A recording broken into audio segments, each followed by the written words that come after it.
follow that. Where else are you gonna get a fucking coyote story like that?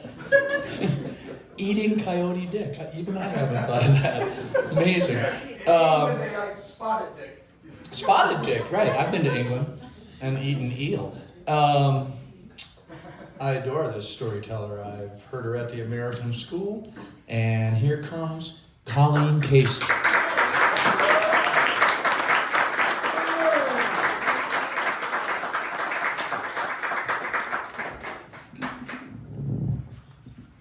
I'm going to do this one sitting down. Can everybody hear me? Yeah. Oh, okay. I'm kind of a soft-spoken person, but I'll do my best. So what are you? What are you? Does anybody else get that question? Maybe from a stranger on a bus at a bus stop, somebody in line at the grocery store? Or maybe you get it worded this way. So where are you from?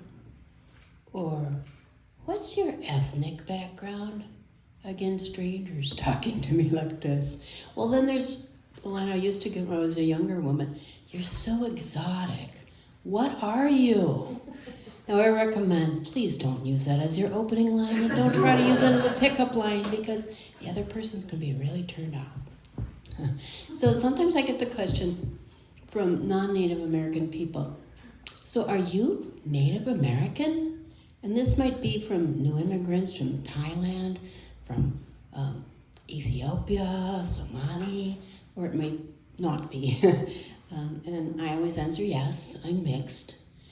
And when I get the question from Native people, it's like, hey, so where are you from? But my story is complicated. I get that question, where are you from?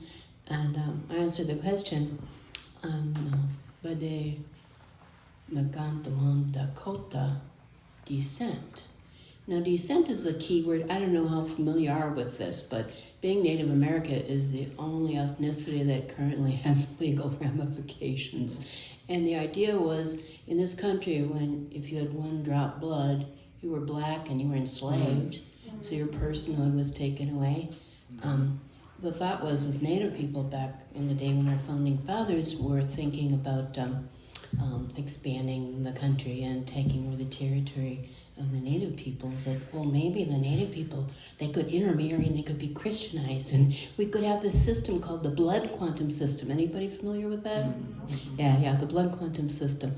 And if you're not familiar with that, I don't want to go too long, but look it up. But that's the one where you're either full blood or half blood or mixed or, quarter blood. We're not saying what is a similar thing in the African American community, quarter blood, 16th,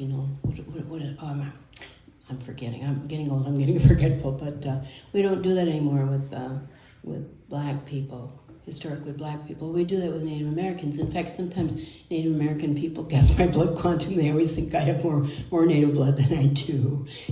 Anyway, but you may be familiar or you may not be familiar with Dakota people in Minnesota. My family is Dakota, and back in the time of the War of 1862, after the war, because of their mixed blood status, they were among the 3 to 5% of Dakota people who were able to stay in Minnesota, whereas other Dakota people were forced out. The men were sent down to a prison camp in Fort Davenport, Iowa, and the older men, the young boys, and the women were sent on barges meant for animals out to Crow Creek. If you're familiar with that sad story. Anyway, I always knew my family story, and I knew that we were privileged because we were mixed blood, and we got to stay in Minnesota. At any rate, I told this story, and I haven't told it in a while, but I told it for the Minnesota Historical Society Women's History Month. And I talked about my great-great-great-grandma. And again, I'm grateful to my family members who told the story. But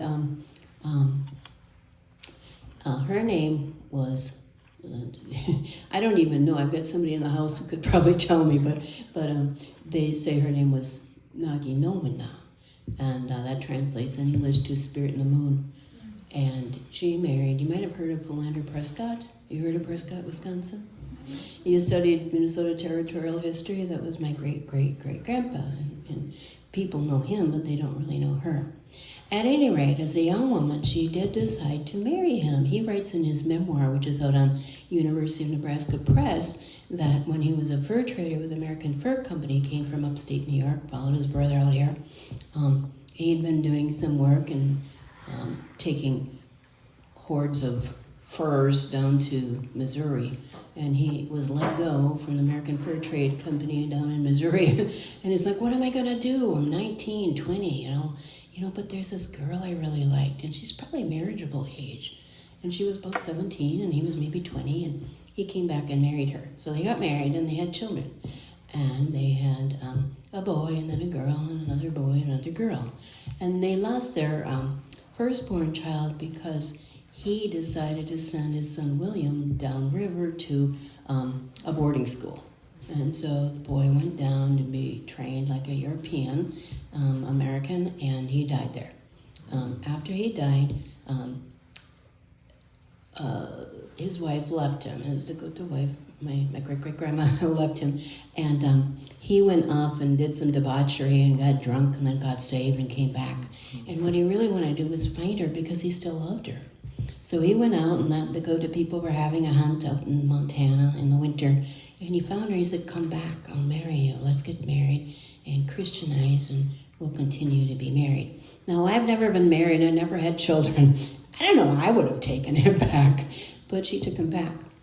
And had she not taken him back, they had 4 more children who lived to adulthood, and one was my great-great-grandmother, Sophia Prescott. And had she not taken him back, would I be here? Would my great-great-grandma have been born? And anyway, it's an interesting story, but I always feel when people ask me, well, where are you from? Are you Native American? That because my family got to stay, because they told the stories, that I need to be an ambassador. I need to tell the stories in a gentle but what should I say, illuminating way. So thanks for listening, and thank you. One thing I gotta tell you, I often tell bus stories, and people like my bus stories, but I met the next storyteller on a bus. Nice. But that's a story for another time. Thank you.